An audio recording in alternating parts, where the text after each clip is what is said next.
Expert 20 and 21 Series 2. You have to look at chat meeting because we hope that all participants fill in the attendance link that has been listed, okay, in order to begin the event.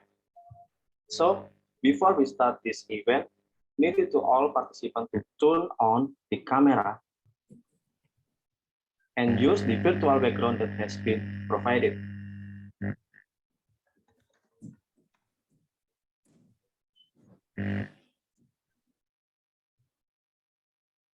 Assalamualaikum warahmatullahi wabarakatuh. Shalom, Om Swastiastu, Namo Buddhaya, Salam Kebaikan, Salam Kebajikan. Good evening, ladies and gentlemen. Welcome to the International Seminar Expert Speak Series 2021, Housing Policy Adaptation During COVID-19 Pandemic. Respectable Dean of Vocational School, University of Diponegoro, Professor Dr. Insinyur Budiono, MSc, respectable Ibu Asri Nudiana, ST, MT, Assist Chief of Applied Bachelor Program Civil Infrastructure, Engineering and Architecture Design, Vocational School, Diponegoro University. Honorable our speakers today, Dr. Muhammad Najib Muhammad Razali, Honorable all of the lecturers of Civil and Architecture Department and all of the committees. Also, all participants who are attending this occasion. First of all, let's say thanks to Almighty God who gives us guidance, happiness, healthy, and mercy so we can gather here in this special event without any obstacles. Okay, before we start this event, let us introduce ourselves first. I'm Jimmy Chuan and my partner, Zahra Salsabila Sedendra Putri. We will accompany you from the beginning until the end of Expert Speak 20 and 21 Series 2. On this special event, we have several agendas as follows. In the first is opening, the second, welcoming speech, third, reading out the rules. Fourth, we will see the opening video. Next to 5 is the main agenda, so wait for it. And the last, closing. Ladies and gentlemen, before we come to the main agenda, let us start this by praying first. So, the event that we will hold on this day will run well without any obstacle at all. Pray based on individual belief, and when I say begins, the prayer begins.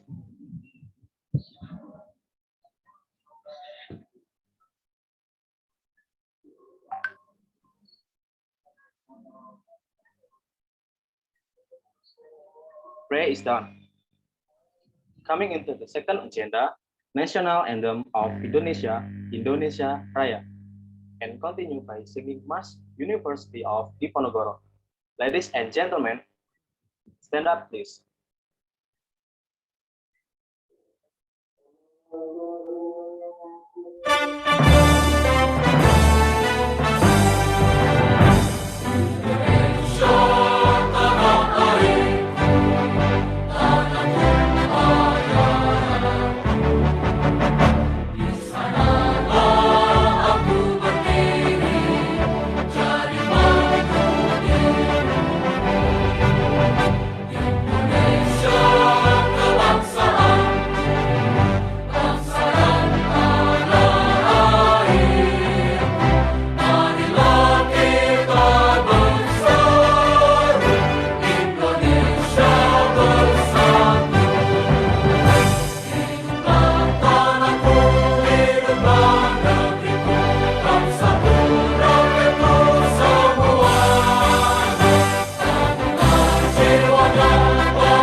For our audience, please have a seat.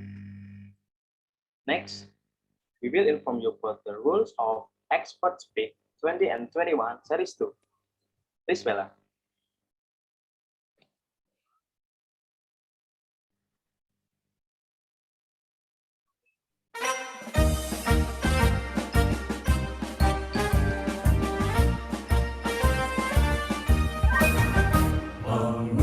Wahai mahasiswa, harapan nusa bangsa, semangat Ibu negara, kobarkan di dada. Kita bekerja belajar, capai cita-cita, junjunglah tinggi Ibu negara.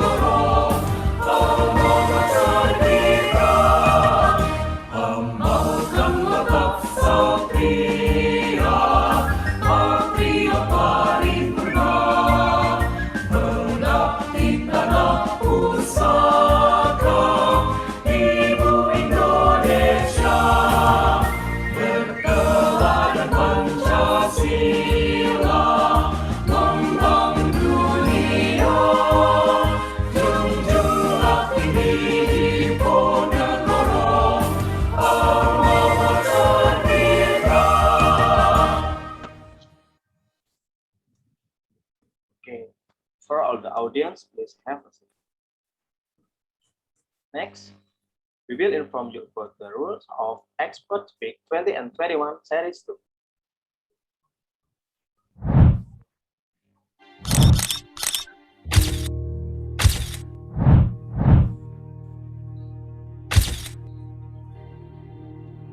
Bahwa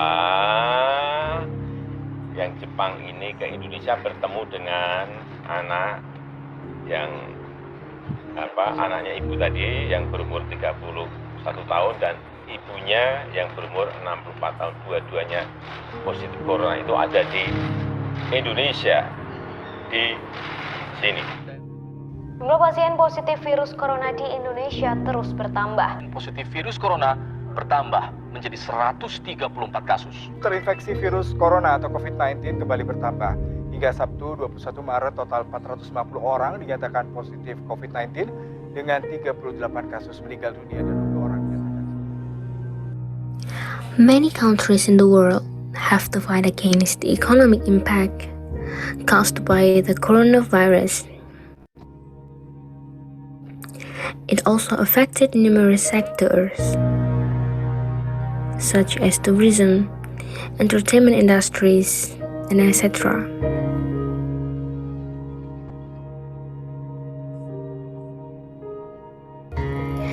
Despite being affected by pandemic, properties and real estate sector are still in a stable condition and tends to increase.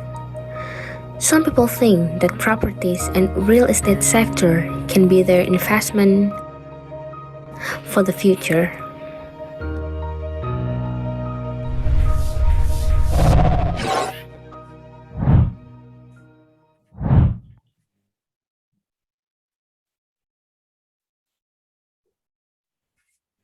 Okay.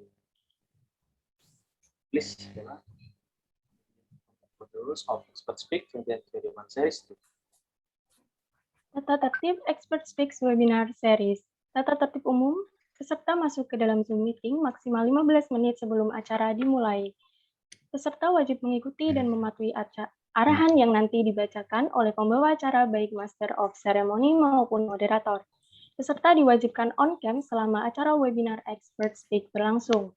Peserta diharapkan mematikan mikrofon untuk menjaga ketertiban keberlangsungan acara dan mengaktifkannya ketika ada instruksi. Yang kelima, peserta wajib mengikuti seluruh rangkaian acara webinar Expert Speak dengan baik. Peserta yang mengalami suatu kendala bisa lapor ke narahubung yang sudah tersedia. Peserta dilarang melakukan aktivitas yang dapat mengganggu konsentrasi pemateri dan peserta lainnya. Peserta diwajibkan menggunakan virtual background yang telah disediakan oleh panitia. Yang terakhir, peserta wajib mengisi absensi pada link dan barcode yang akan diberikan oleh panitia di setiap sesinya, dan jika mengalami kendala saat absensi, peserta dapat memberitahu secepatnya kepada narahubung. sesi tanya jawab, peserta yang ingin bertanya wajib mengaktifkan fluoresen dan memperkenalkan diri sebelum bertanya. Yang kedua, penanya diharapkan menyalakan mic untuk menyampaikan pertanyaannya. Apabila ada peserta yang mengalami kendala, maka pertanyaan dapat ditulis di dalam kolom chat.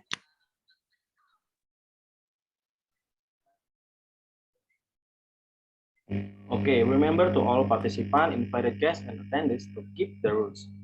Thank you. After this, we will reading speech from Dean Professional School of Diponegoro University. Please, Bella. Okay, ladies and gentlemen, here we go to the greeting speech from Mrs. Asri Nurdiana, STMT, Assistant Chief of Applied Bachelor Program Infrastructure Engineering and Architecture Design, Vocational School, University of Diponegoro. To respectable Mrs. Asri Nurdiana, time and screen are welcome. Thank you. Thank you to the komite ya. Terima kasih Mbak-mbak, Mas panitia yang sudah bekerja keras ya untuk acara ini. Oke, bismillahirrahmanirrahim. Assalamualaikum warahmatullahi wabarakatuh. Good evening and good day to all of us. First, let's say thanks to God because today we are given health and the opportunity to study together in this expert speak. And then we would like to thank Dr. Najib for being a speaker for us today and transferring knowledge to our students. And Dr. Najib, I hope this cooperation will continue in the future. Yeah. So you can go to Semarang if you have a plan to go to Jogja. We are very open. We are very welcome. And hopefully this event runs well according to plan and give many benefits to all of us.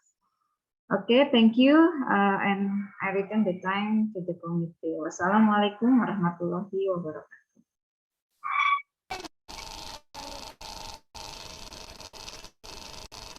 Okay, thank you so much for Mrs. Asri Nurdiana, STMT, Associate of Applied Bachelor Program Civil Infrastructure Engineering and Architecture Design Vocational School, University Diponegoro. Coming into the next agenda, we're going to do a documentation. For all participants, please turn on your camera and prepare for the documentation session. For the committee, please be prepared.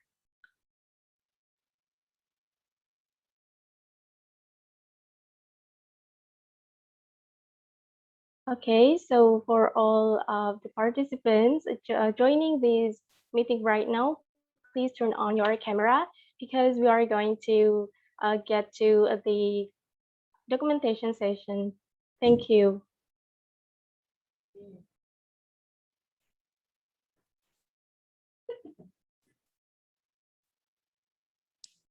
Yeah, it seems like everyone is ready right now. So for the committee, please be ready to take pictures of us for the documentation. Let me count right now. Okay, everyone is ready, right? 1, 2, 3. Maybe one more picture. 1, 2, and 3.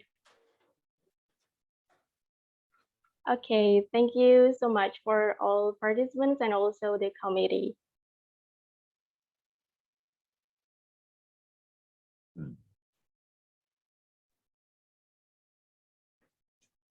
We are going to the main agenda, deliver material housing policy adaptation during COVID-19 pandemic that will be hosted by the moderator.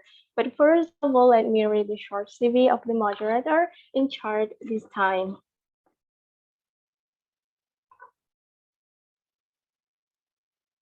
Mr. Muhammad Ismail Hassan, STMT, was born on September 16, 1990. He studied at D3 Desain Arsitektur Universitas Diponegoro in 2008 to 2011. S1 Arsitektur Universitas Diponegoro in 2011 to 2013, S2 Arsitektur Undip in 2013 2014 to 2016, and S3 Architecture, University of Malaya in 2019.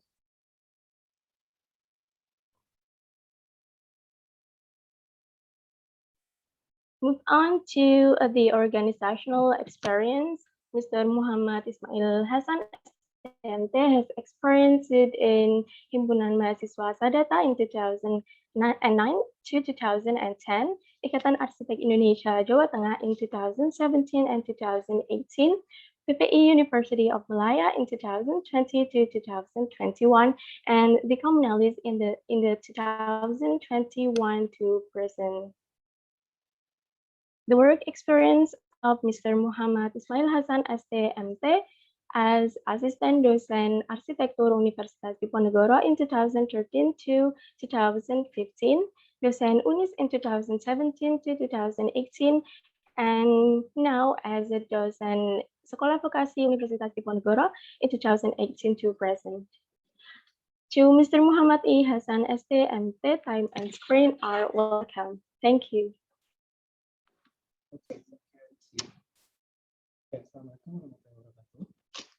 Okay, first of all, thanks to Allah for all these opportunities that I have acquired, and then on the honorable head of program, Civil Infrastructure Engineering and Architectural Design, Mrs. Asri Nurdiana.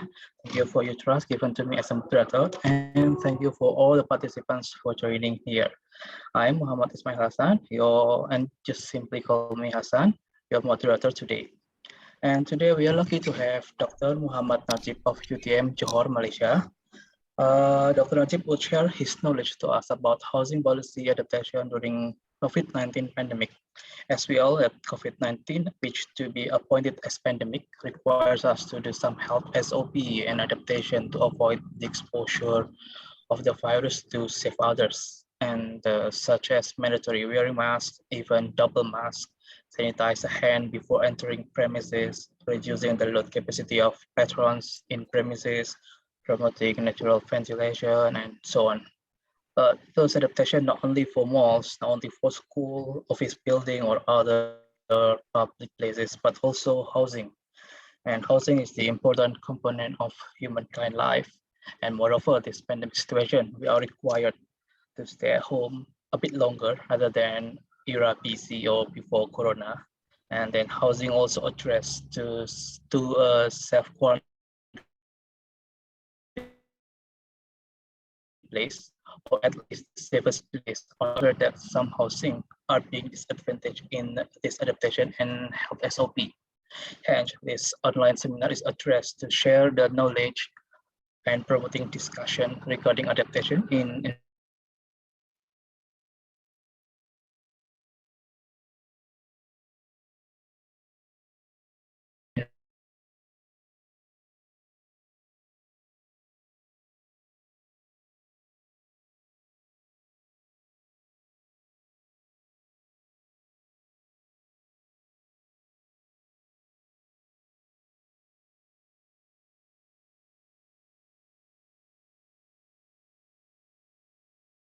gain some experiences, such as involved in a strengthening academic activities between Malaysia and Australia. And Dr. Najib also served as a board member of the Pacific Rim Real Estate Society, or PRRES Australia, representing the Asian region. And Dr. Najib also served as a science board member in Capital Market of Turkey and expert panel for National Real Estate Research Grant, or in APREC. Okay, next.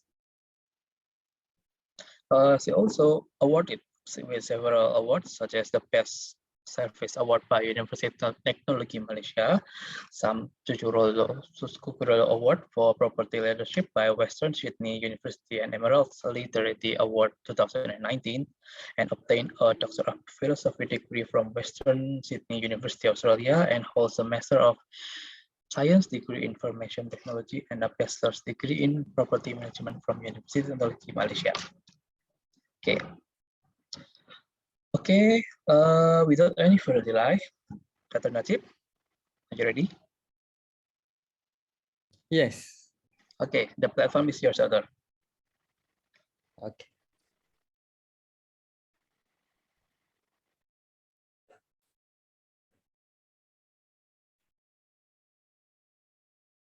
Okay, thank you. Can you see my slide? Can you hear me very well? Yes. Yes. We can hear your voice crystal clear. Siang, good afternoon to each one of you present today. It's a moment of extreme pleasure to welcome all of you, lecturers, students, and also I believe some participants from Malaysia as well that present here today and attend this webinar, which is known as Expert Speaks. Which my session will discuss on the housing. Regards to all the people joining us, I convey my regards to Dean Professor Budiono, and especially to the community of Universitas Diponegoro, Indonesia. Thank you very much for inviting me today, and thank you very much also for coming over the seminar. It is such a great honor. Okay. I really miss Indonesia actually. My last visit was 2 years ago. My last place for vacation actually was in Sumatra. Can't remember I can't remember. Sorry, sorry. One of the place in Sumatra. Okay, so today, although we are really still during the COVID, still ongoing. The pandemic is still not over yet. Okay, so there are so many things that we need to adapt and adopt, especially to reduce the impact of COVID-19. Okay, which one of the important policy in a country that we really know looks into is housing policy. Okay, not just every country needs to adapt a new policy in housing, not just developed countries such as UK, Australia, and UK, Australia, and United States, but also as well as a developing country like us, Malaysia and Indonesia. What more, we have a very high poverty level. COVID-19 actually will make poverty level become worse actually. So we really need to give a suggestion as a university, as a educators, as a person that educates. So we can give a suggestion to government on how to ease the impact or reduce the impact, cushion the impact of the COVID-19, right? Still not beginning then. Okay. So what is this housing policy actually? Okay, it is important to define what is the meant by the housing policy. So housing policy is taken to mean any action taken by the government agency to influence the processes or outcomes of housing. So there are many influences on housing policy, which the most important thing is governance. How government doing their job. That's what we call it as a governance. So I'm always stressed about the governance when I discuss anything with my government, Malaysian government, to ensure they are really doing in systematic way. Okay, so the term governance used in contrast to the term government's political part. Okay, rather than jump into the action, we need to highlight the theoretical first. Okay, at university you learn lots of theory. Okay, that's a fundamental actually. When we well versed about the theory, then only we know how to act to ensure our strategy will work to the targeted people. Okay, targeted group of people. Okay, so the government and governance would show the acceptance that policy is made through network consisting of a number of public, private, voluntary, or hybrid organizations. Therefore, it could be argued that policy is made by the government. Therefore, the structure of the policy must be directed to the government. See? So in the keywords here in housing policy is governments actually. Government need to play a role. Pemerintah seharusnya memainkan peranan yang lebih besar, okay, dalam menentukan polisi dalam berkaitan dengan sektor perumahan. Jadi government really need to take control, to take action, to play a major role. Okay. So housing policy approach, this is still on theoretical part. Okay. The first is the rational approach. Okay. Theoretically, there are several approaches in drafting the policies, and these theories have been studied by many scholars, especially in Western countries. Okay, which of course, as human, there are some advantages as well as some weaknesses. Okay, we are not perfect. We are human, so there are lacking there, lacking here. So that's why we need to always to discuss, give a suggestion to the government. All right. But the rational approach, okay, this approach will look to answer the questions about the outcomes of a policy by saying that a good policy achieves the objective laid down for it. Okay, but objectives may not be explicitly stated, and not everyone may agree what they are, either in general for a specific policies. Most importantly, housing objectives relate to the condition, distribution, and affordability of housing, and so measuring the success of policies depends on being able to identify and assess their impact on the housing outcomes or of individual household.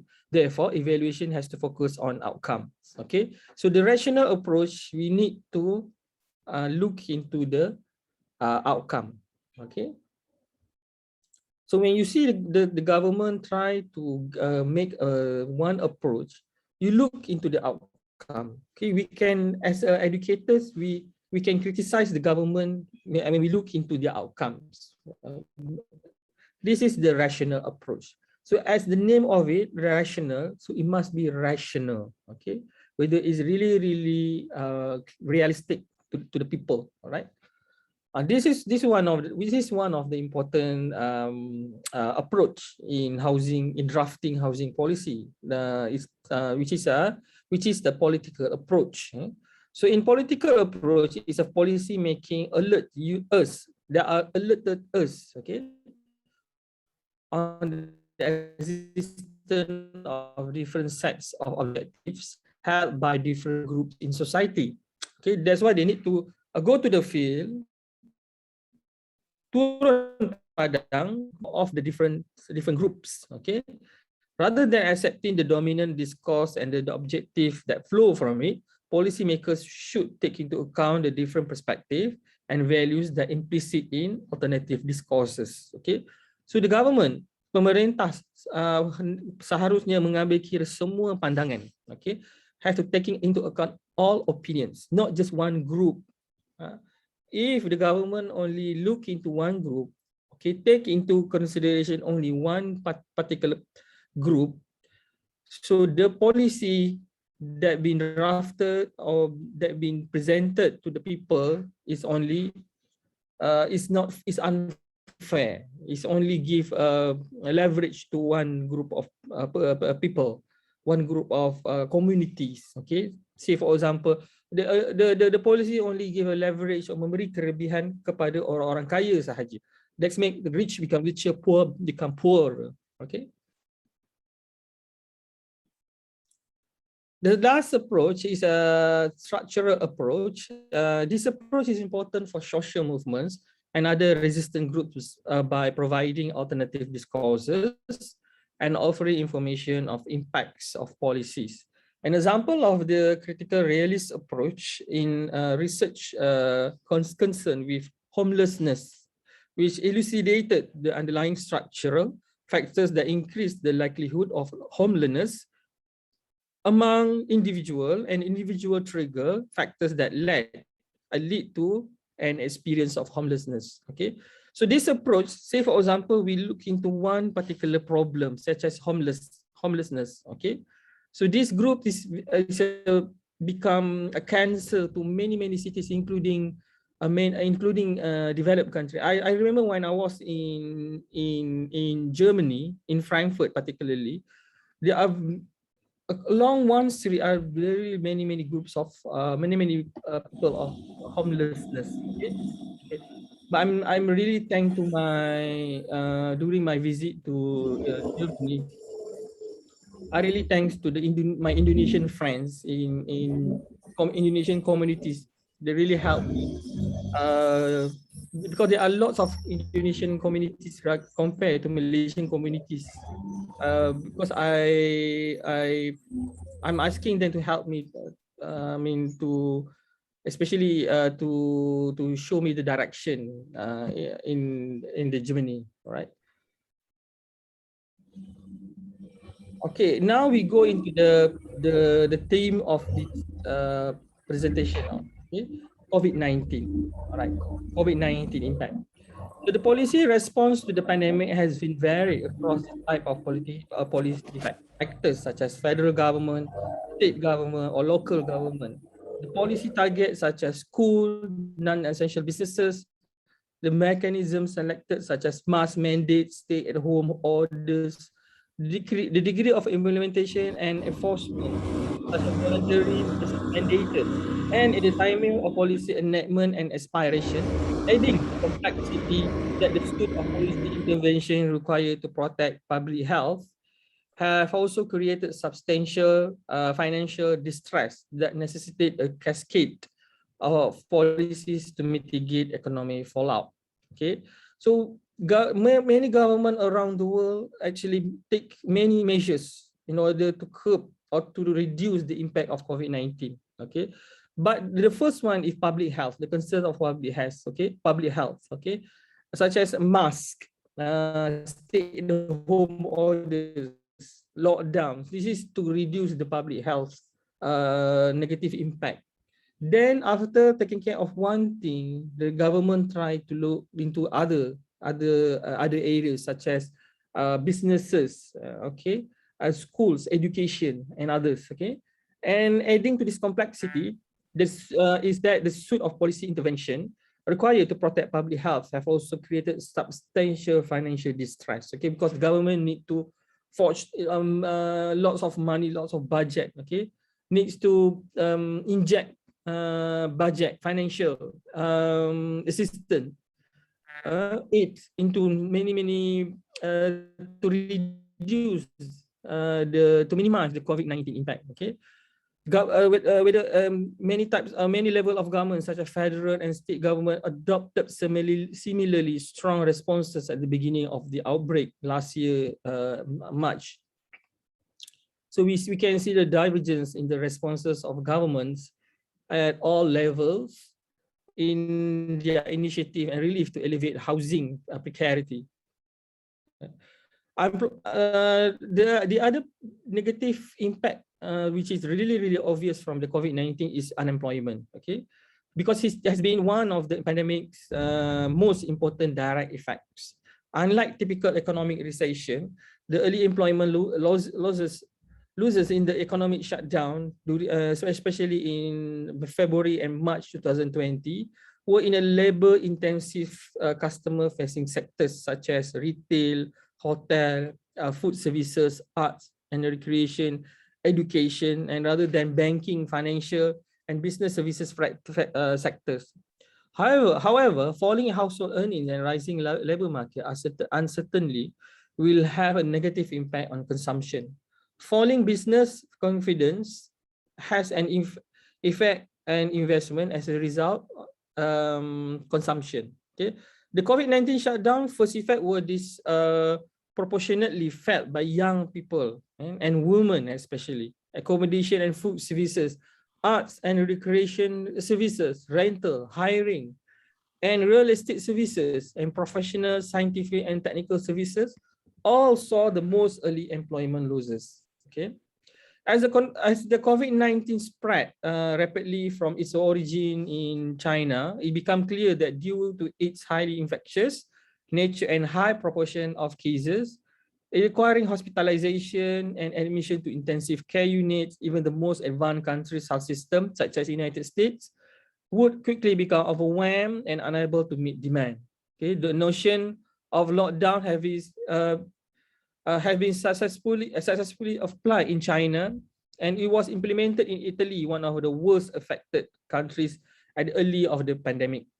Although there has been some international diversity in measuring to suppressing, containing, or attempting the eradicate of the coronavirus, the majority of countries have enacted lockdown for varying degrees of severity. But this country, you can see today, they are the most, the successful country to reduce the COVID-19 impact and already open their borders. Okay. Next one. So this the COVID-19 impact from the point in points form. Okay, social isolation and social distancing are the key public health indicators that rely on people having safe and secure homes. So now we can relate on how housing sector and COVID-19 have an interrelation. Okay. People are being detained and isolated in their houses. In many countries, house and social distancing in general have been important COVID-19 control methods. Okay, quarantine and isolating individual in their dwellings has the potential to alter habitational dynamics, rhythms, and politics. Restricting people to houses in this manner raises a slew of problems and challenges, and in some circumstances, it puts people's life in jeopardy. Another impact of the COVID-19 is domestic violence. It's rise in several places, and family subjected to longer periods of lockdown and financial strain as a result of a lost income. And this should be no surprise. Okay, domestic violence rates tend to spike during stressful situations, such as heat wave, natural disaster, financial crisis, and many people feel unsafe at home as a result of this. Okay, the thought of retreating the private house for person experiencing homelessness or sleeping around is many situation and just not an opinion. It's just not an option. Okay. This can result a slew of concerns ranging from higher chance of contracting COVID-19 to higher danger of coming into touch with the authorities when our cities, public places are shut down. Okay, that's why it is important for the government, not just during the COVID-19, but in normal days. Okay, at any time, at anywhere, at any time, the government need to have a proper housing policy, especially during the emergency like this. Okay, COVID-19 is remind us to togetherness, interdependence, and solidarity. So we become more solidarity. Okay, enhancing our capacity for solidarity and caring both during and after the pandemic. So we are still not after the pandemic. We still in the pandemic. Concerns have also raised concerning COVID-19's impact on the global economy and the ramifications for our solidarity and care networks. Okay, many of us can already feel our solidarity and care networks straining under the pressure of COVID-19 at home. And others of us are only cautiously confident in our capacity for care and solidarity. So many people believe that economic collapse caused by COVID-19 will be the worst of the country. We are really worried. Okay, so many, especially in tourism, hospitality, the arts, and already seeing significant income loss. Okay, workers suffering decreased pay and retrenchment, and the firms try to stay afloat. Okay. So when I visit Indonesia, we always hire tourist guide. Later I become a good friend with them. I really pity with them because during this COVID-19, their income really affected by the COVID-19 because tourism sector cannot move, cannot grow. Okay, they cannot have a customers. Okay, I have a good friend in Indonesia, which normally will become my tourist guide, show me around city in Indonesia. So now they have no income. So what happened to them? So this is one of the severe impact from the COVID-19. Lost their job, not able to pay the rent and mortgage payment, and putting them at risk of eviction. Okay. Around the world also, the housing policy is either fast evolving or remaining unchanged. The most important thing, we look into the rental and mortgage payment moratorium, as well as moratorium on private or social sector evictions, have all been proposed or implemented with varying degrees of success in several cities. Where some countries' housing system and policing remain intact, others are experiencing rapid policy and other changes that government have long claimed were impossible. Okay, so this quick fire and static housing strategy tacitly acknowledge some of the world housing system long-term structural weaknesses. Housing decision made now will have far-reaching consequences in the short, medium, and long term. This development will necessitate comprehensive scholarly research. Okay?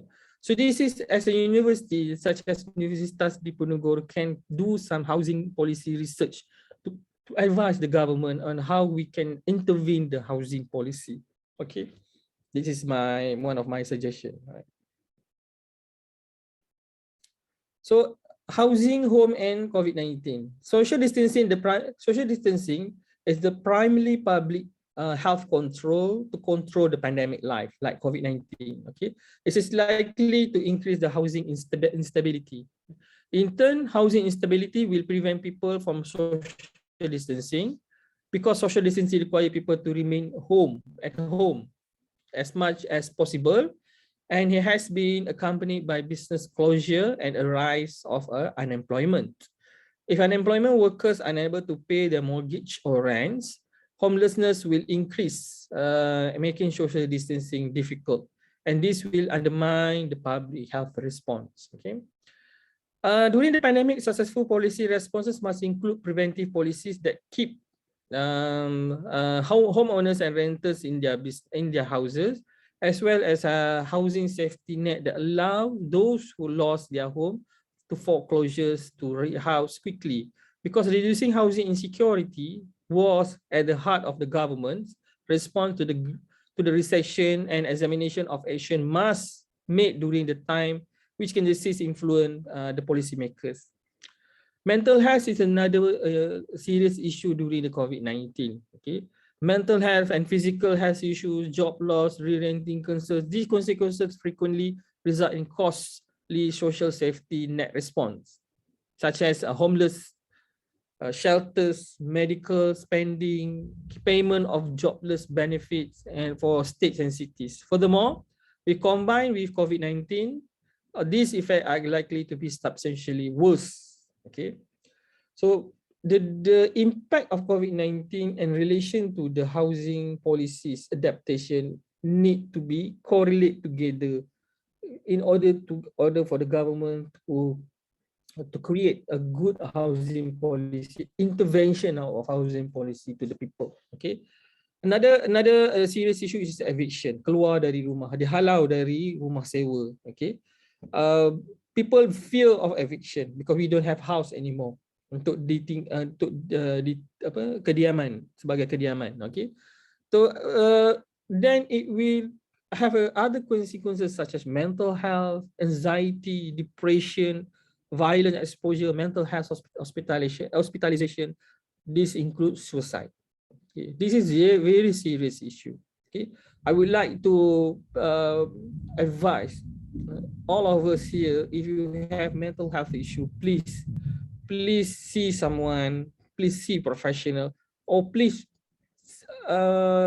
say something, even to your good friend. Okay, if you have a friend like this, you can detect or you can sense that your friend has this type of problem, please see a professional. Okay, I believe in Indonesia you have a professional service in dealing with a mental health issue. Okay.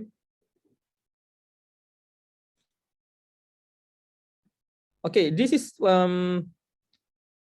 the intervention of housing policy is really necessary during COVID-19. I only can say this is the only measure that government can act. Okay, policy intervention. Okay, in the months and years following the crisis, intervention are really required to address chronic housing instability. As a result of pandemic's effect, many of hurdles to successful housing instability mitigation have been overcome and necessitating additional action. The policy response centered on foreclosure prevention, especially through loan modification, as well as place-based measure to boost the supply of long-term affordable housing. Due to resource constraint, the use of incentive rather than more direct control, a focus on long-term place-based strategy over more immediate people-based strategies, slow government implementation and reluctance among regulators to administer the program, and low bank participation. This is a common problem when during the COVID-19. This is the common problem in many countries. Okay, and also the reluctance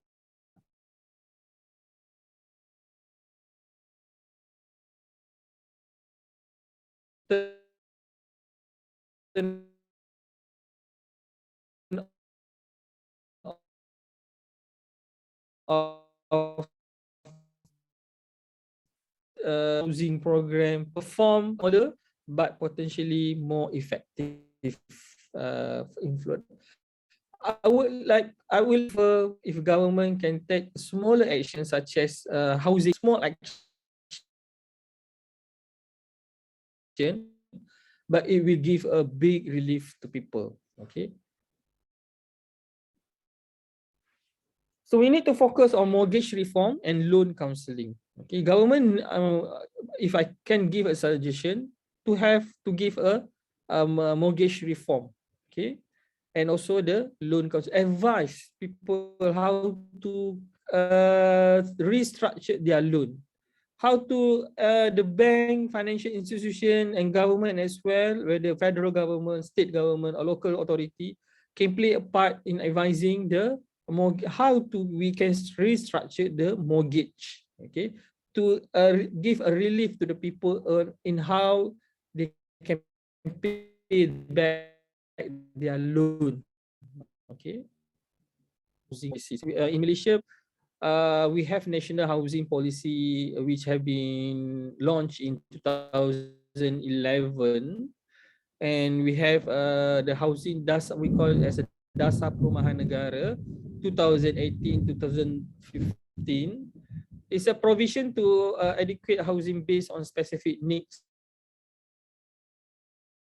of target groups, improving the quality and productivity of housing development, competence of the housing and level system, improving the capability of the people to own and rent houses, and also create the sustainability of the housing. Sustainability means green, the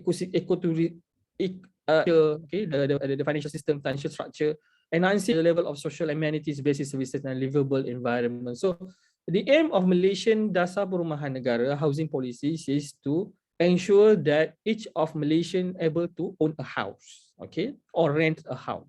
Okay, the most serious issue in Malaysia, housing that relate to the housing sector, is affordable housing. Okay, and this is the government Malaysian government initiative under this is under the previous prime minister's government transformation plan, which under the new key result area NKRA, which address the issue on inflation and cost of living, where escalating houses prices has become one of the issues. Okay, house price in Malaysia is rocketing. Okay, semakin lama semakin mahal. Right? There are also Malaysian government also created some affordable housing programs such as Perumahan Rakyat Satu Malaysia or Prima. We have Perumahan Penjawat Awam Satu Malaysia, PPA 1M, residensi wilayah atau dipanggil sebelum ni dipanggil rumah WIP, program perumahan rakyat, okay, and program bantuan rumah. Okay, this is to cater low income group, okay, or we call it in Malaysia B40. And how COVID-19 and Malaysian government make some intervention to the housing sector. Okay, some of the instances here, exemption on housing investments, the business premise rental, which is some of this. This is under the power of mostly under the power of local authorities. Okay, if the premise is under federal, it depends on the which authorities. Jurisdiction. Okay, for the urban poor, there are rental exemption of 6 months or 3,636 public housing units pusat perumahan rakyat under the Ministry of Housing, a deferment of 6 month rental of your rent to own houses under KPKT, an exemption of 6 month rental for public housing tenants under the City Council or Dewan Bandaraya Kuala Lumpur. Okay, this is the initiative taken by City Council, Kuala Lumpur City Council. Okay. Also, the other housing policy intervention or initiative that taken by the Malaysian government with protection to individual and business via 5K relief, a legal shield for those who are unable to perform contractual obligation, amendments to current housing development laws. Okay. Another thing, home ownership campaign, which provides stamp duty exemption on instrument of transfer, which property below 1 million ringgit Malaysia. Instrument on securing loans exemption between 300,000 ringgit to 2.5 million ringgit, as well as 10% price reduction, but limited to those developers who have registered for the scheme. Another thing is an extension of full stamp duty for instrument of transfer and loan agreement, okay, for first-time housing buyers. So overall, Malaysian government has taken many steps. This is we call as intervention to the housing policies during COVID-19. They aim to give some relief not just to the people, as well as to the business. Okay, because these are related to the property sector. Okay, in Malaysia. So I believe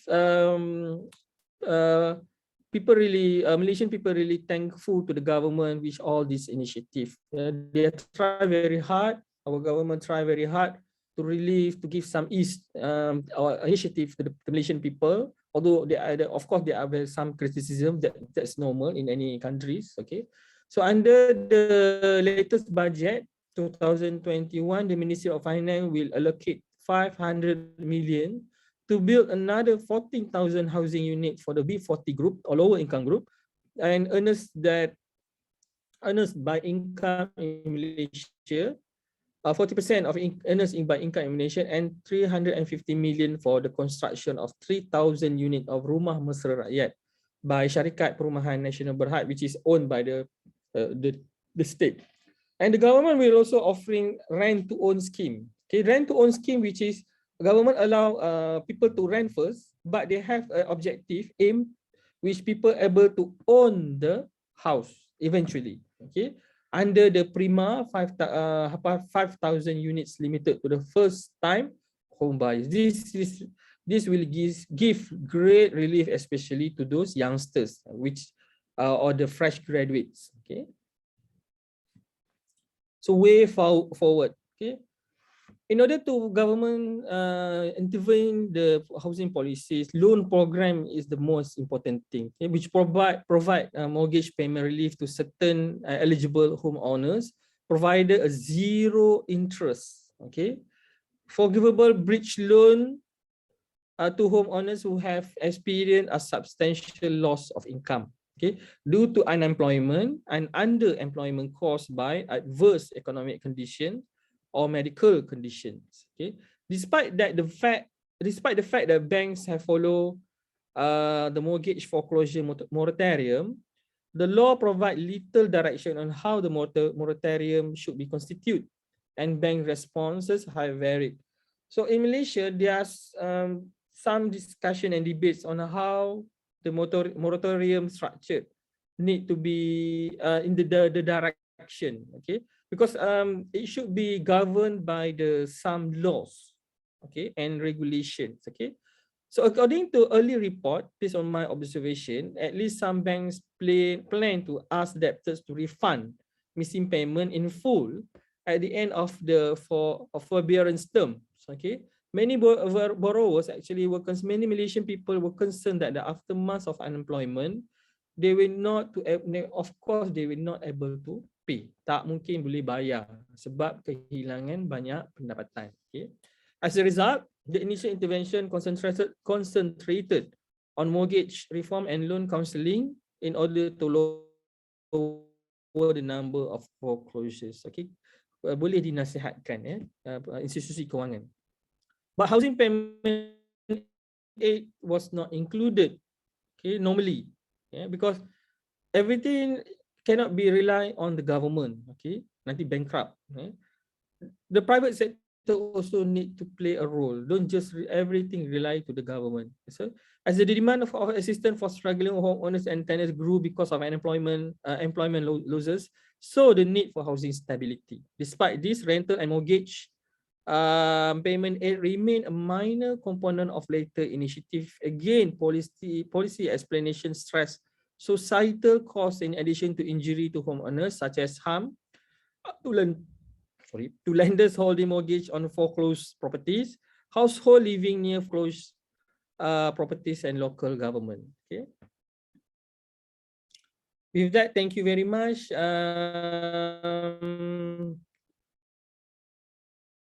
You can contact me via email mnajimr@utm.my, and also you can we can connect via social media, via LinkedIn. You can just type Muhammad Najib Razali, or you can just Google my name under name Muhammad Najib Razali.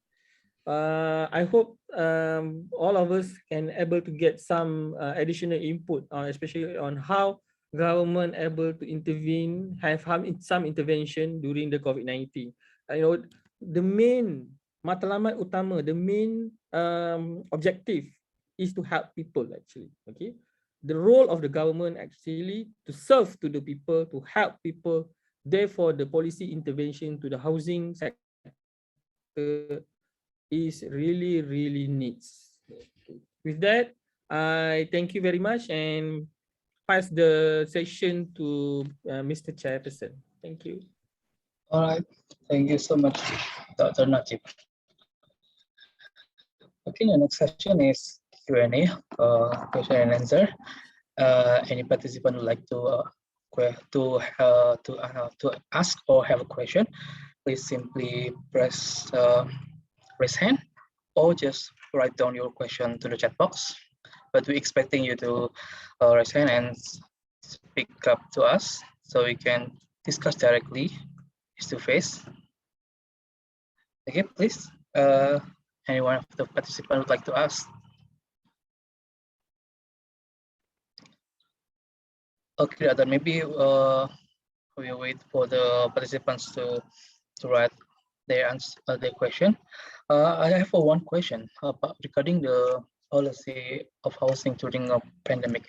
Is it something like a subsidized or something to ease the millennials, for such as me, for Malaysian to have a house during this pandemic? Oh yes, like I mentioned in during the presentation, especially for the youngsters, especially for those who are especially fresh graduates, okay, such as especially most of the youngsters, they love to go to Kuala Lumpur, okay, for their first job, because that's the place they have lots of opportunities. So the city council, the one Bandaraya Kuala Lumpur or Kuala Lumpur City Council, they have a special package for these youngsters to rent a studio unit, okay, which is complete everything, have a toilet, living room with kitchen, small kitchen, but it just nicely able to nicely accommodate single person, yeah, especially for those who just started their what do you call that, their journey in workforce. So the local council provide a housing rental scheme, okay, and also if they are getting married, they are also able to apply for affordable housing scheme. So each of we have 14 states in Malaysia. Each states they have their affordable housing scheme. Like in Johor, okay, we have housing affordable housing scheme for Johorian, which is very affordable. The house price is about less than 200,000 Malaysian ringgit. It's normally a flat, okay. Under the special, they erect the housing affordable scheme units in special in one location, which have everything, okay, the utilities, what do you call it, sports facilities, recreational facilities, okay, but you need to have able to meet their regulation, okay. So it's actually subsidized by the federal government or state government to reduce the house price actually. Okay. But in Malaysia, normally this the role has been played by mostly by the government or state government. So from the private sector, of course, there are some private companies, private developers also play their role, but I could say not as big as much as the government. Okay, still government have to play a major role. Okay. So the government also play a role to the private sector, or only housing that provided by the government? The government. By government These only. schemes only provided by the government currently. Okay. I see. Okay. Private only play a minor role, I think, very minimal. But they can play. Actually, they can play. They could play more. You know, give more contribution to the government, to the people, by providing more affordable housing. Okay. So regarding housing inside the house, is there any something like a rule from the government what we have to do to adapt with the current situation, current pandemic, such as the housing should be equipped with natural ventilation or providing hand sanitizer, maybe the other. Is there any other new rules from government regarding the housing?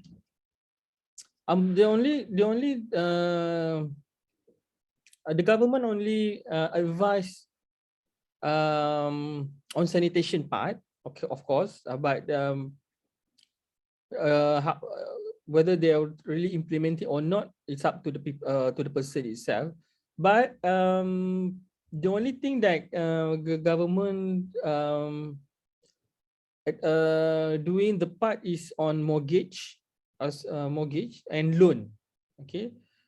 In Malaysia, they give about 6-month moratorium, which we don't have to pay the loan for 6 months. Okay, but like I mentioned in my presentation, there is a need to the direction of this moratorium. Okay, because the COVID-19 impact not just 6 months, but more than 6 months. Until today is still not resolved. Okay, it's still not end. So the direction of moratorium, it needs some long-term plan. Okay. Long-term plan. Okay. Okay. Let's wait for another question. Ada soalan kalau nak tanya dalam bahasa Indonesia boleh. Boleh. Pakai bahasa Indonesia juga nggak apa-apa. Jauh Dokter Najib pun paham ya. Udah sering pergi Indonesia kan? Sering.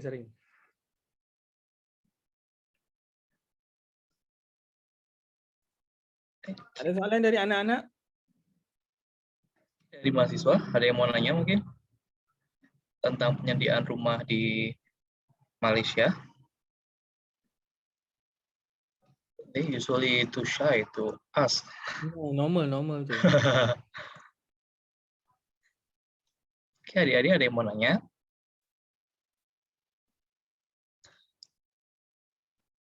Is there any another new PPR in every year, or already what's it like upgrade to like a condominium, or still the same Flat. style like PPR? Yeah, flat. PPR, projek apa perumahan rakyat. Uh-huh.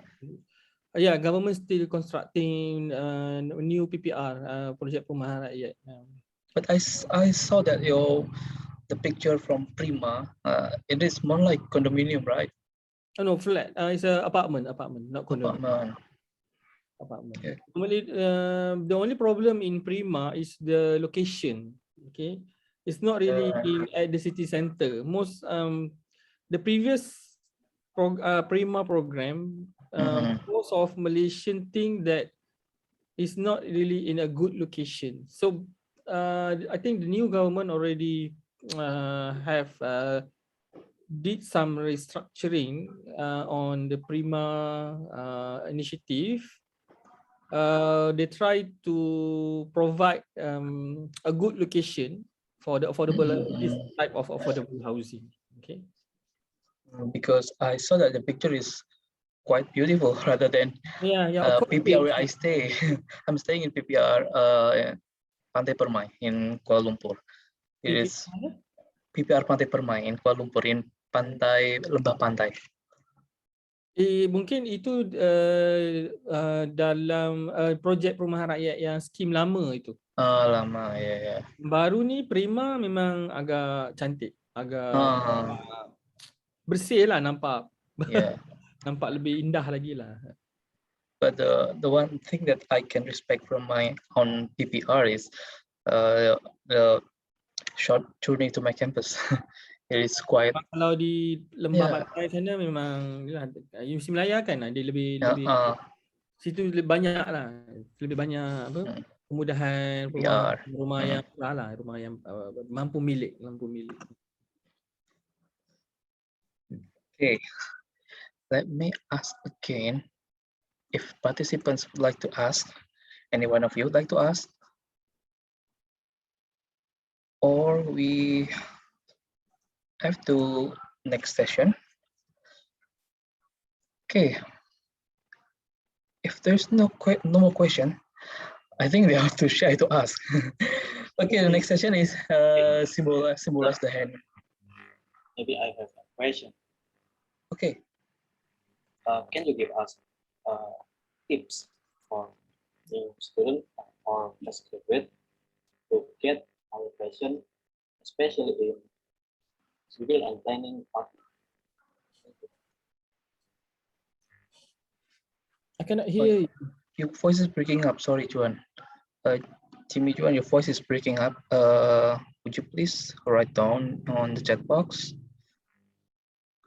Maybe can you give us tips for a new student or fresh graduate to get our passion, especially in major civil and infrastructure engineering or architecture design? Thank you. Okay, tips for what? Sorry. Tips untuk apa? Get our passion. Get your passion in. Get the work. Okay, we can hardly hear your voice, Jimmy. So would you please just write down on the chat box?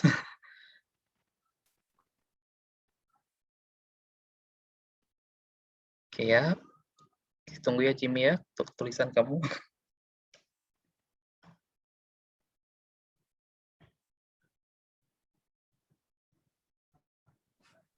Siapa data? Memang connection kat sini tuh sometimes sama lah. Lebih bad lah. Malaysia pun sama. Adiknya nggak diajak. Maria tu Maria. Iya.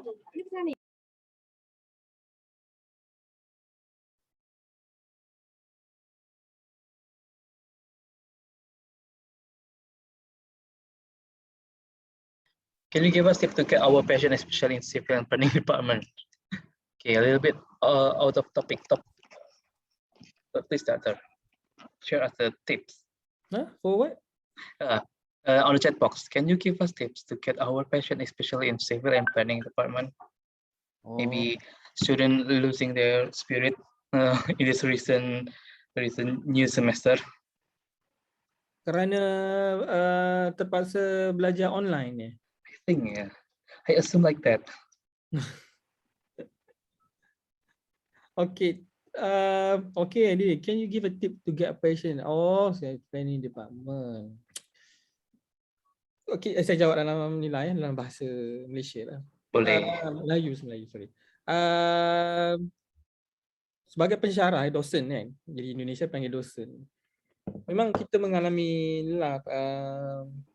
keadaan pelajar yang kurang semangat lah kan, sebab kan COVID ni.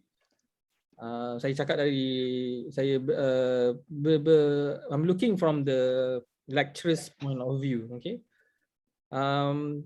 Kita kena sebagai pelajar, mahasiswa, saya ingat masa saya muda dululah, semasa jadi mahasiswa. Apa yang perlu kita ingat ialah kita punya, we need to remember our future. Kita kena tengok long term planning. Kita kena tengok long term planning, apa kita nak jadi masa depan. Walau apa pun cabaran yang ada sekarang ni, kita kena laluinya juga untuk menghabiskan pengajian kita. Fikirkan yang itu. Fikirkan kita nak gaji besar, rumah besar, itu semua material sahaja kan.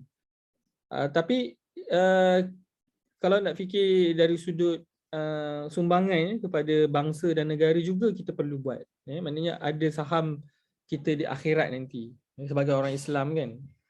Fikir kedua-dua lah, fizikal dan juga spiritual. Kita mahu bahawa bangsa kita adalah bangsa yang maju, bangsa Indonesia, bangsa yang maju. Seperti lagu kebangsaan Indonesia tadi kan. Saya pertama kali saya dengar lirik dia.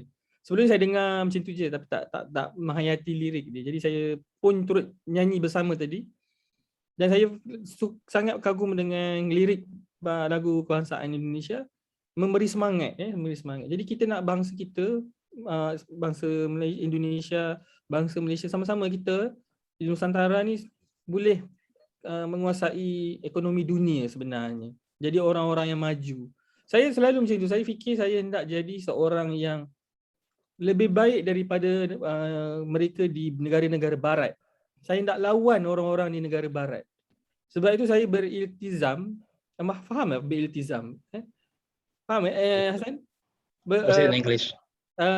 Determine. Oh, menentukan. Okay. Hendak jadi sebaris dengan orang-orang di negara-negara barat.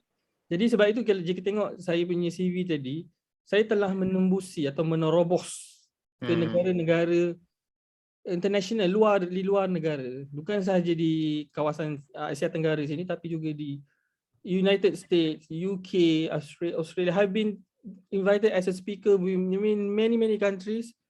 Dan bukan hendak membangga diri, tapi saya bangga dengan kejayaan saya. Jadi, apa yang berlaku sekarang ni, anggap kecil sahaja kerana kita masih lagi boleh belajar. Kita bukan dalam peperangan yang menyebabkan rumah kita meletup, rumah kita musnah, kita tidak ada internet. Cuma yang jadi musuh kita sekarang ialah malas tu, kemalasan. Itu sebenarnya kita punya masalah besar. Dan juga semangat. Jika boleh pelajar mahasiswa, cuba bercakap dengan dosen, dengan pensyarah kamu, masalah-masalah yang hadapi, dan saya yakin tenaga-tenaga akademik di Universitas Diponegoro boleh membantu kamu apa saja masalah yang support. You will always give support. Saya sekarang I've been appointed as a director for a real estate department. So I need to taking care of all, not just lecturer, but as well as my students. I need to ensure that during this pandemic, our next semester begin pun nanti dalam talian saja, online saja. Jadi memang motivation memang dah down. Saya juga tidak suka mengajar depan laptop kan.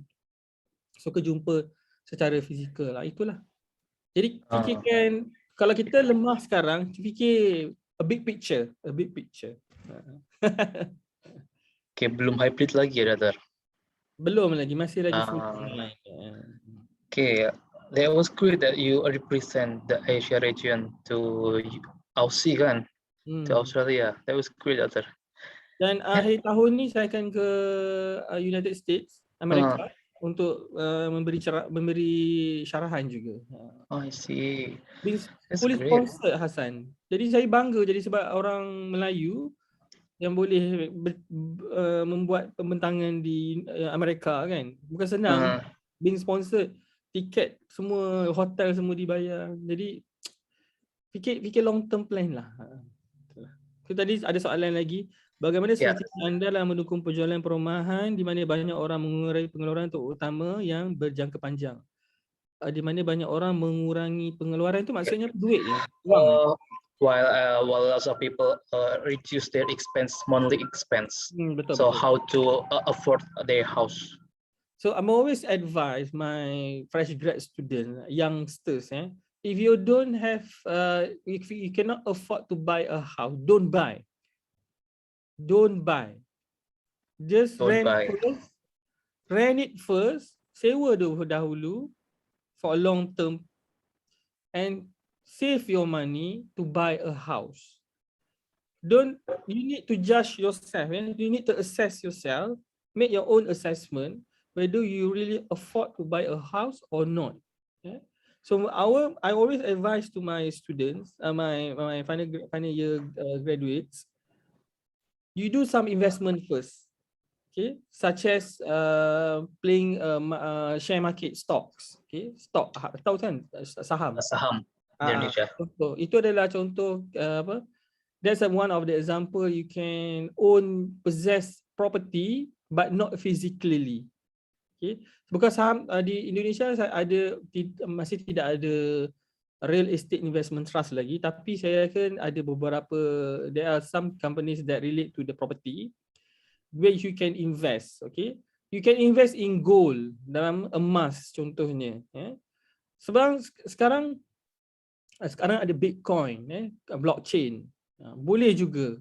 Yang ni lah yang legal, bukan yang illegal, not legal.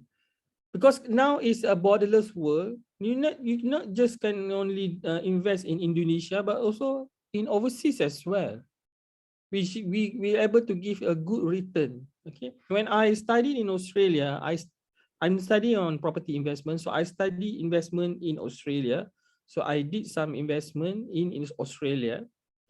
You can imagine the return in Australia, you can times 3 to your money. For Malaysian ringgit lah, to Australia, we times 3. That means I earn triple income.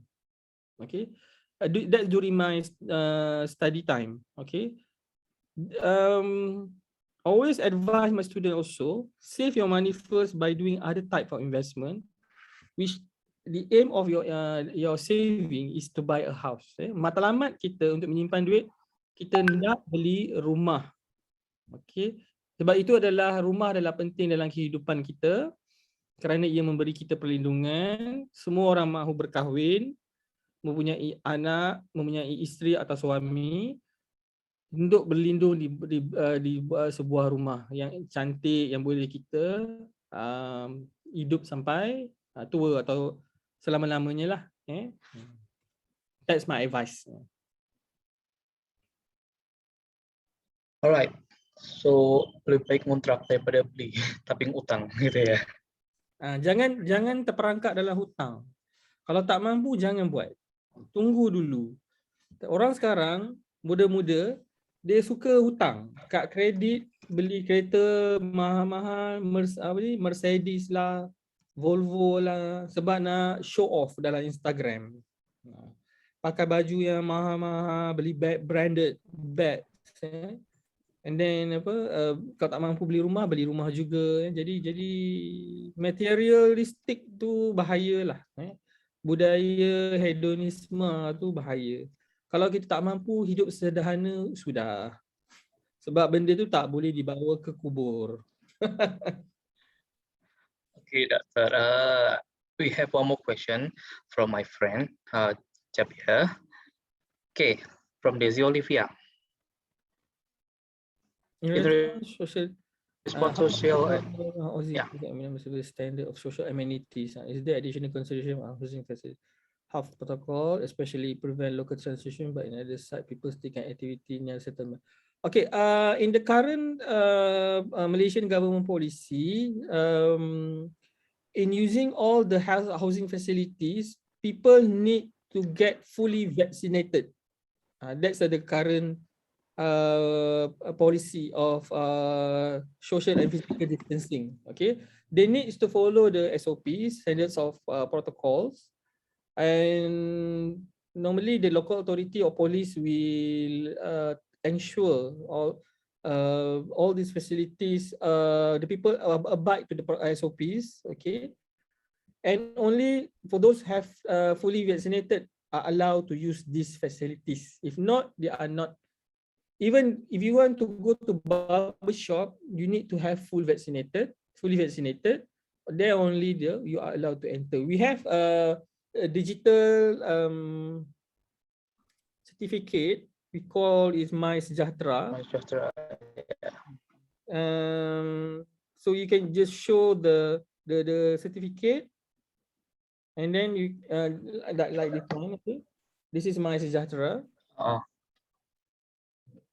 And then you just show to the if police ask you, okay, this is the example of My Sejahtera. It's stated here low risk, no symptom, or fully vaccinated or partially vaccinated. I'm still partially vaccinated because I just have my second dose last week. So you need to wait 14 days.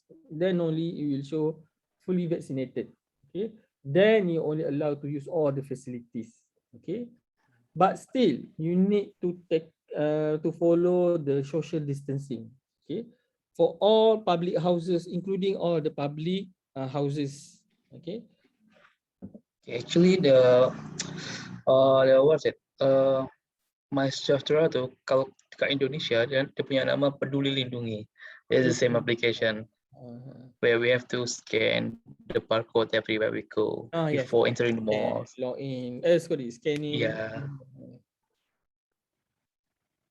All right, thank you, Desi Olivia, for your question. Actually, Desi Olivia is a lecturer from Pradita Institute.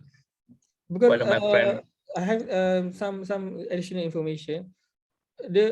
What I can see, the Malaysian government now try to impose we need to live with COVID-19. We don't have a choice because the economy needs to we need to activate the economy, reactivate the economy growth.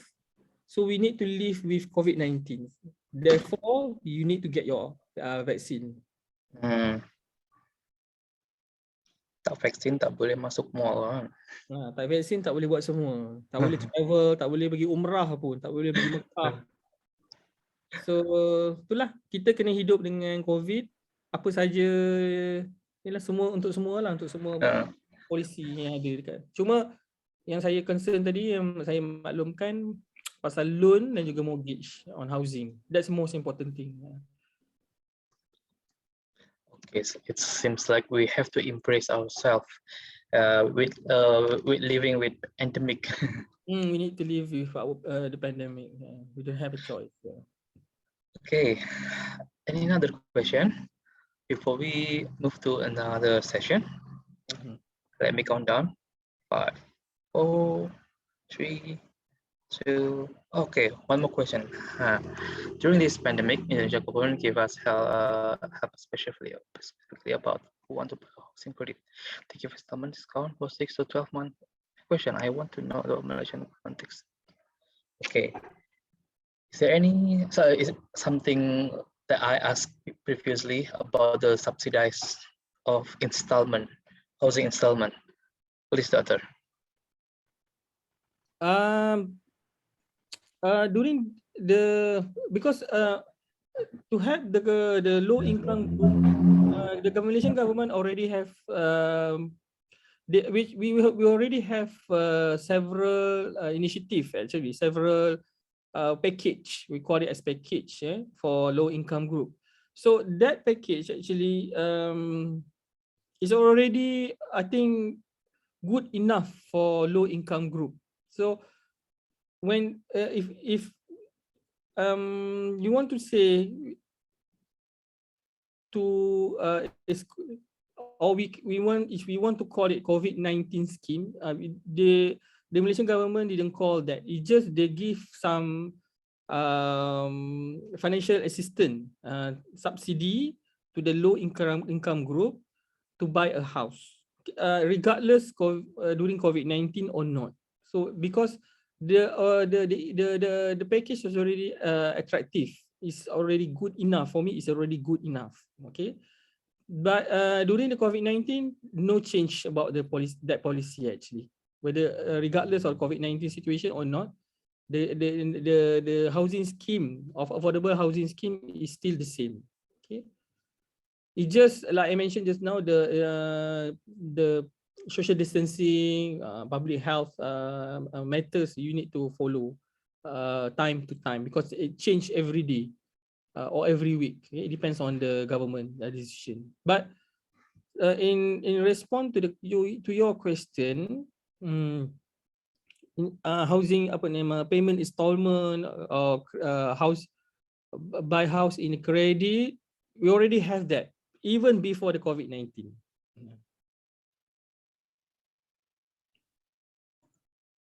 Okay. But like I mentioned just now during my presentation, because impact from the COVID-19, many people lost their home. So that's why the government need to introduce a rehousing, what do you call that? I forgot the term.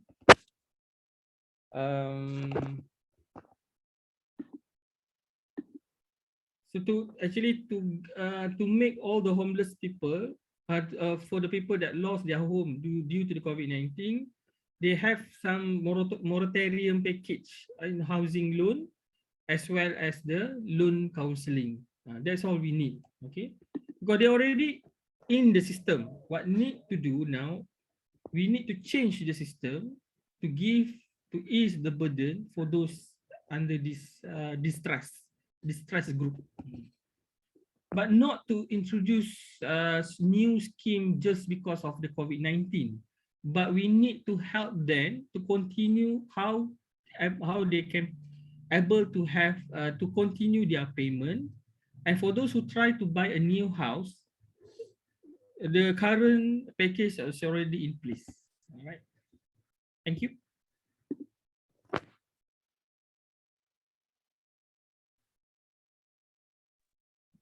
Okay, there's a question that addressed to my WhatsApp from my friends regarding to this pandemic, which government start their new building development. Is there any another new issue regarding the housing style, the housing design, or maybe such as the open space that maximize to promote the natural ventilation, to promote the outdoor activity, something like that, or still the same?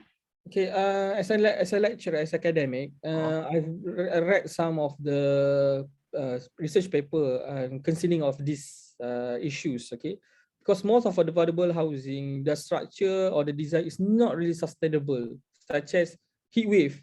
Okay, during high temperature degree, you cannot bear with the temperature in the house actually. Okay, it's too hot. Okay, and also as well in terms of sustainability, you need to install the aircon. Aircon is not really sustainable, and then leave the other types of facilities. Okay, there is some study to overcome.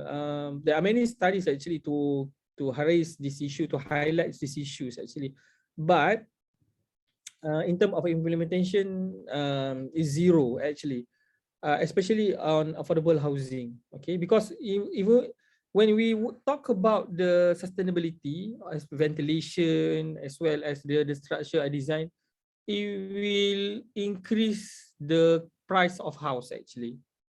Okay, you cannot avoid because it costs a lot. Okay, it costs a lot. If you go to I've been to Singapore before the pandemic. Okay, they have a net zero building, which is don't use any energy. But the cost to build the building is very, very expensive. Okay, which many organization could not afford, or could not they cannot go to that type of investment. Okay, even in Malaysia, many buildings before once they have a green certificate, the green certificate, but due to the high they need to put more money in order to sustain the certificate. They don't mind to lose it actually, because it doesn't have significant impact, only to build their image. Okay, there is a need to have a carrot and stick in doing this. Okay, so the government, the government already have a lots of burden, not just housing but other matters as well, such as infrastructures. Okay, investment, trade, commerce, something, everything under one plate. So if government needs to have in practical way, I think the government needs to spend lots of money in doing this. Okay, so but like I mentioned in my presentation, one step at a time. Okay, our aim now is to provide people a house. Okay, maybe we need to have some kind of technology, especially in construction and design, that really economical, that affordable housing also can absorb the cost without gives a serious effect to the low income group. Okay, we need to need to bear in mind, we cannot ask this low income group to pay more in order to have this sustainability sustainable what do you call that, design or something like that. Okay, but I agree, a simple thing like ventilation also is very important. Maybe as an architect, as a design engineers, okay, you could advise or create. That's why the innovation in this to create affordable, sustainable housing is really important. Okay, right. Thank you. Okay, thank you for the question from my friends. Hey, let me check again if there is any question or raise hand. Kalau nggak ada, kita lanjut ke sesi berikutnya.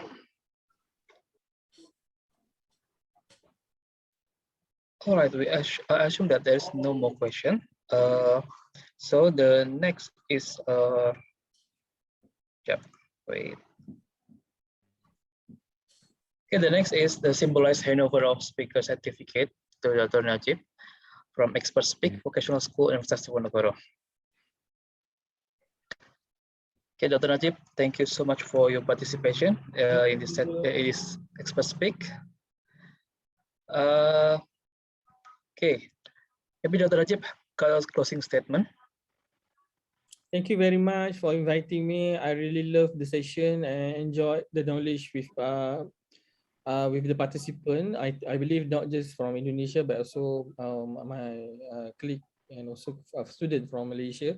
So we hope that this the cooperation between my organization UTM as well as Universitas Diponegoro will continue, and we are always open for any collaboration. Do not hesitate to contact me. Maybe to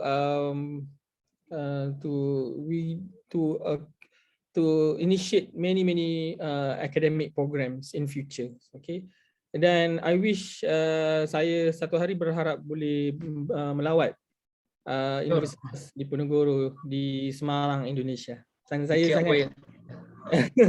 Saya sangat suka bercuti di Indonesia. We can't wait to welcoming you here in Universitas Ponorogo. Thank you. And also we welcome you to visit to UTM, you and your Sure.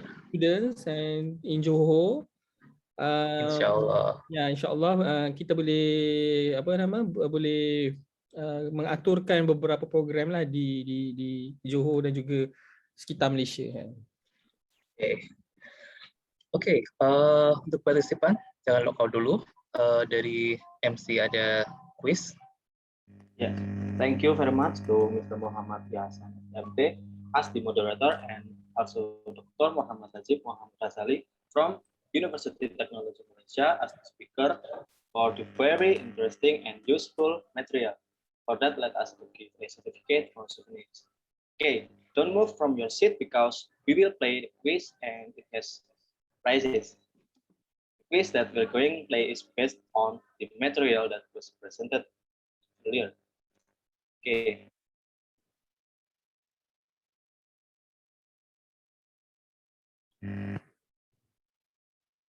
Okay, so first of all, let me read the quiz rules. First, the MC will read out the quiz questions that participants can see on the screen. Second, the questions are about material that have been presented earlier. And the third, participants who want to answer can activate the raise hand feature. Fourth, the participants appointed by the MC after activating the raise hand feature can answer the questions. And the last rule, participants who successfully answer the questions correctly will get prizes that can be claimed by contacting the committee or direct messaging at Expert Speak Undip on Instagram.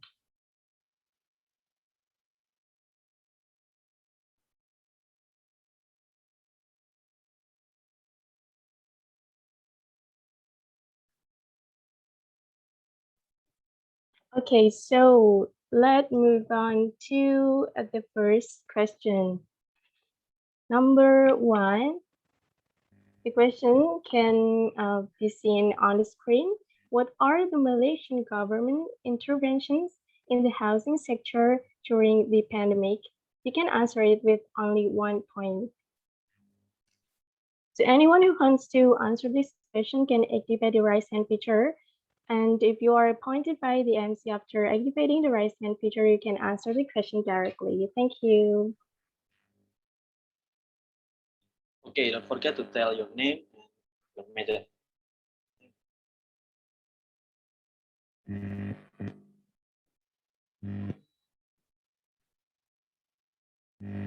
Baik, untuk peserta yang ingin menjawab pertanyaan dapat mengaktifkan fitur raise hand, dan apabila nanti ditunjuk oleh MC, maka dapat menjawabnya secara langsung.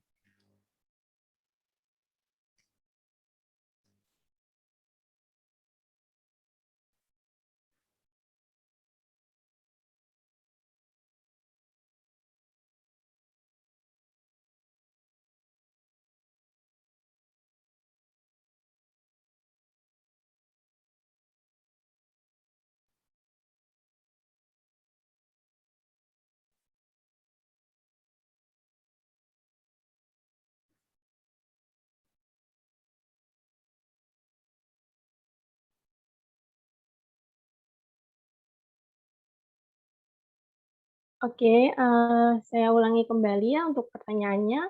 What are the Malaysian government interventions in the housing sector during the pandemic? You can answer it with only 1 point. Untuk menjawab pertanyaan boleh dalam bahasa Indonesia maupun bahasa Inggris.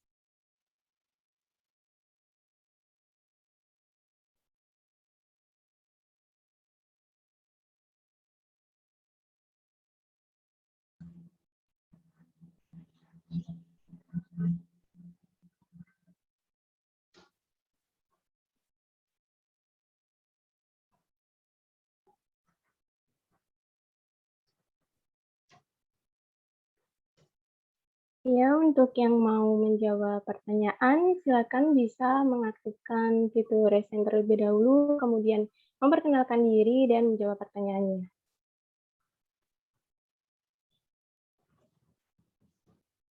Baik, di sini sudah ada Kak Aji Novianto, silakan.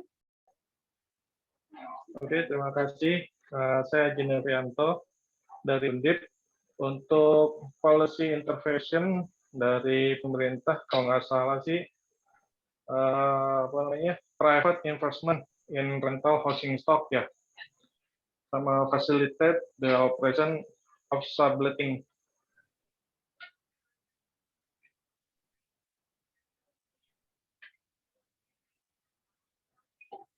Okay, thank you so much for Kak Aji Novianto, for answering the question. That was such a marvelous answer. Okay, so Kak Jimmy, ini bagaimana? Apakah benar jawabannya? Kita lihat ya bersama-sama setelah ini. Yes, the answer correct.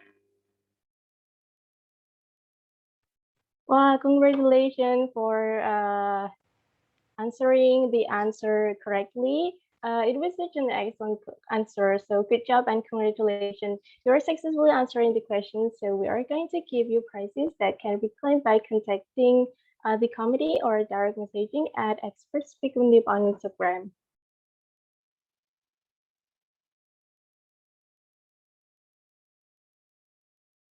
Okay, now we are going to the second question. Yeah, so the question is, what are the policies of government agencies to influence the housing process or outcome? Yeah, anyone who wants to answer this question can activate your raise hand feature.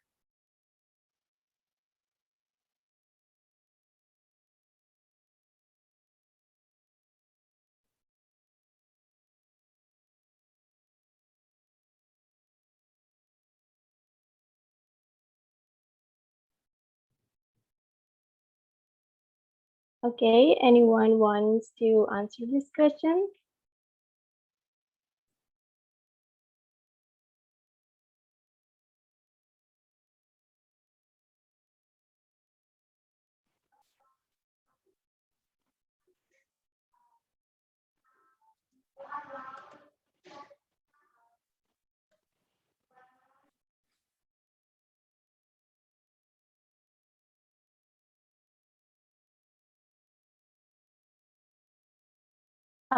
Ya, ini belum ada yang resen ya, kita masih menunggu untuk beberapa saat lagi. Mungkin teman-teman masih ini ya, apa sih jawabannya begitu. Kak Jimmy, bagaimana ini Kak?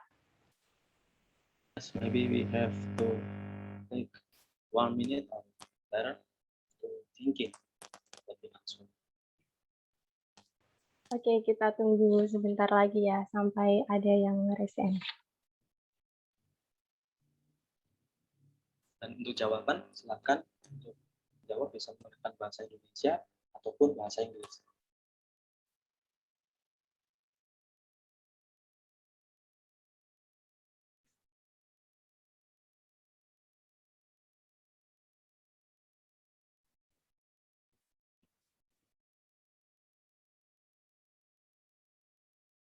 Iya, siapa aja deh boleh untuk menjawab pertanyaan ini. Jadi buat teman-teman dan juga seluruh peserta yang merasa dapat menjawab pertanyaan ini, silakan untuk mengaktifkan fitur raise hand, kemudian memperkenalkan diri dan menjawab pertanyaannya.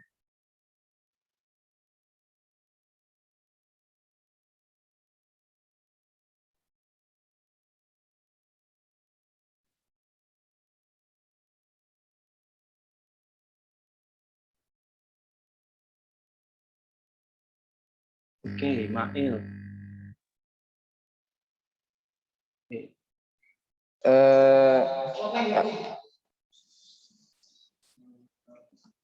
I want to answer the question.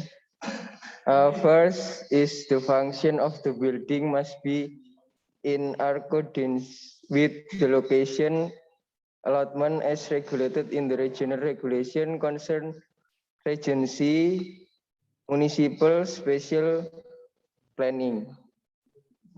Second, the function of the building shall be determined by the regional government and shall be included in the permit to construct the building. Third, change in the function of building that have been determined must obtain approval and re-stipulation by the regional government. And the last or the fourth is provision regarding the procedure for determining and changing the function of a building shall be further regulated by a government regulation. Is my answer correct? Yes, the first function of the building accordance with allocation allotment. Number two, shall be determined by regional government and shall include permit to construct the building, change the function, and provision regarding procedure and determine and change the function of a building further regulated by a government regulation. Yes, your answer right. Okay, congratulations for Kak Mail on the correct answer. Oke, jadi untuk Kak Mail karena sudah menjawab dengan benar, maka dapat menghubungi panitia ataupun DM ke Instagramnya Expert Speak Undip on Instagram. Okay, now we are going to read the next question. As you're seeing on the screen right now, the question is, who is he and what and where does he work?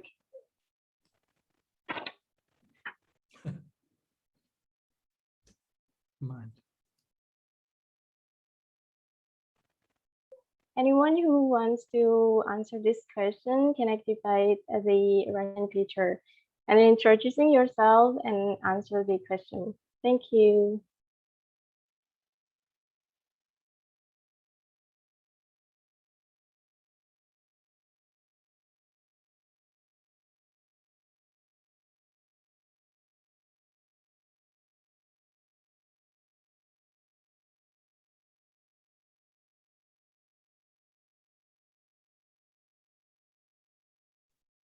Oke, sepertinya belum ada yang menjawab ya. Ini adalah, oh ada Kak Aji Novianto lagi ya.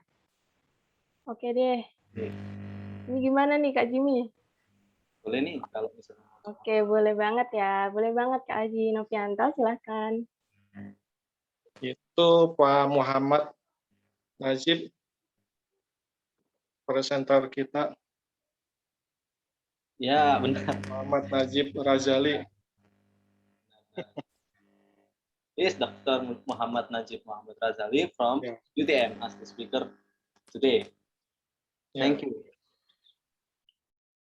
Iya bener banget nih Kak Aji Novianto ya. Wah ini hadiahnya bisa double ya. Nanti bisa menghubungi ke panitia maupun DM ke Instagramnya Expert Speak Undip. Oke, ini the last question ya. Jadi sayang sekali nih buat teman-teman yang belum menjawab ya, nggak bisa jawab lagi deh karena ini pertanyaan terakhir. Kita next saja ya ke next section.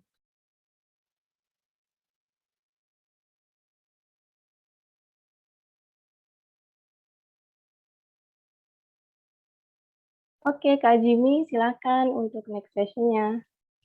Okay, ladies and gentlemen, dear invited guests, finally we got the last session of this event, which is the closing of Expert Speak 2021 Series 2. I'm Jimmy Juan and my partner, Zahra Salsabila Sedanda Putri, as the Master of Ceremony, representing our friends and commit on duty in this evening.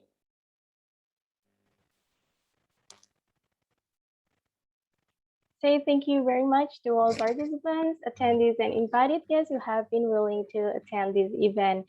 If there were any mistakes in guiding this event, we are very sorry about it. May what we had conduct will be useful for us. Don't forget to join the next Expert Speak Series 2021 on the scheduled date. Wassalamualaikum warahmatullahi wabarakatuh. Thank you and see you. Waalaikumsalam warahmatullahi wabarakatuh.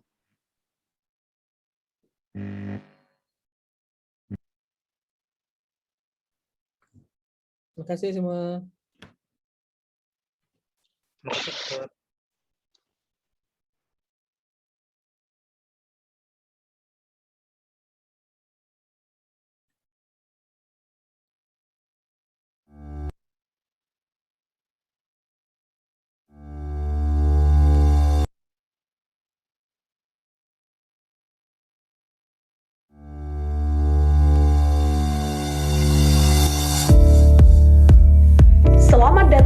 program studi Teknik Infrastruktur Sipil dan Perancangan Arsitektur, Sekolah Vokasi Universitas Diponegoro. Terletak di Jalan Profesor Sudarto, Tembalang, Kota Semarang. Program studi ini merupakan lanjutan dari Diploma 3 Teknik Sipil dan Diploma 3 Desain Arsitektur yang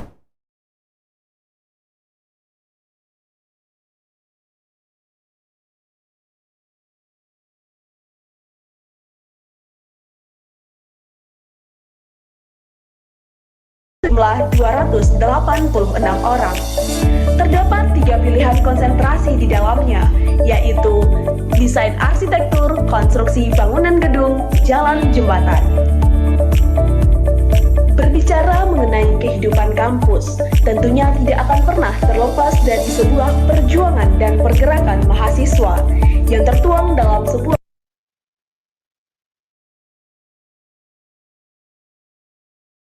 organisasi kemahasiswaan. Oleh karena itu, terdapat sebuah organisasi mahasiswa, yaitu Himpunan Mahasiswa Sipil Arsitektur atau HMSA, serta 3 biro yang mendampinginya, yaitu Dipofil, Aspal, dan Devil Mania. Di samping itu, menuju 2 tahun keberjalanannya, tidak sedikit prestasi yang telah diukir oleh mahasiswa Teknik Infrastruktur Sipil dan Perancangan Arsitektur. Tentunya hal ini tidak luput dari tenaga pengajar yang profesional dan praktisi yang ahli di bidangnya, menjadikan mahasiswanya siap menghadapi tantangan di masa depan dan mampu bersaing di era globalisasi. Sebagai lembaga pendidikan yang berkomitmen, program studi ini siap mencetak sarjana terapan yang berkompetensi, berdaya saing, dan siap bekerja secara profesional untuk Undip dan untuk Indonesia.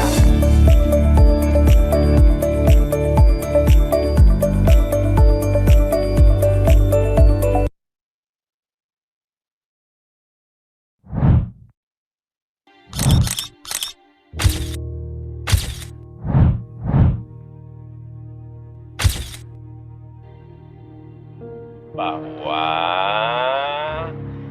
yang Jepang ini ke Indonesia bertemu dengan anak yang anaknya ibu tadi yang berumur 31 tahun dan ibunya yang berumur 64 tahun. Dua-duanya positif corona itu ada di Indonesia, di sini. Jumlah pasien positif virus corona di Indonesia terus bertambah. Positif virus corona bertambah menjadi 134 kasus. Terinfeksi virus corona atau COVID-19 kembali bertambah. Hingga Sabtu 21 Maret total 450 orang dinyatakan positif COVID-19 dengan 38 kasus meninggal dunia dan 2 orang dinyatakan sembuh. Many countries in the world have to fight against the economic impact caused by the coronavirus. It also affected numerous sectors, such as tourism, entertainment industries, and etc.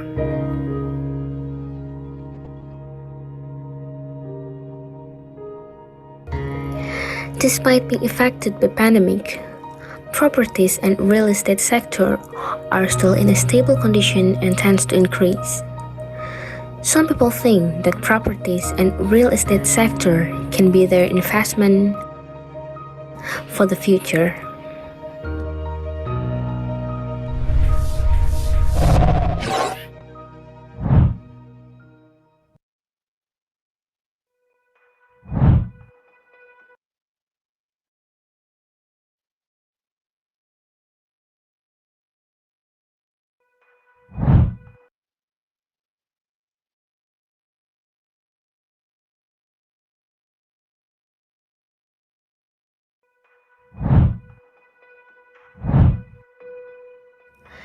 Everyone should stay at home due to this COVID-19 pandemic.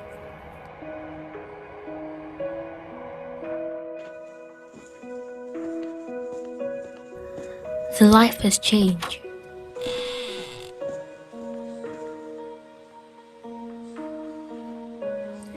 Wear a mask, wash the hand, sanitize, become an obligation to be must obey.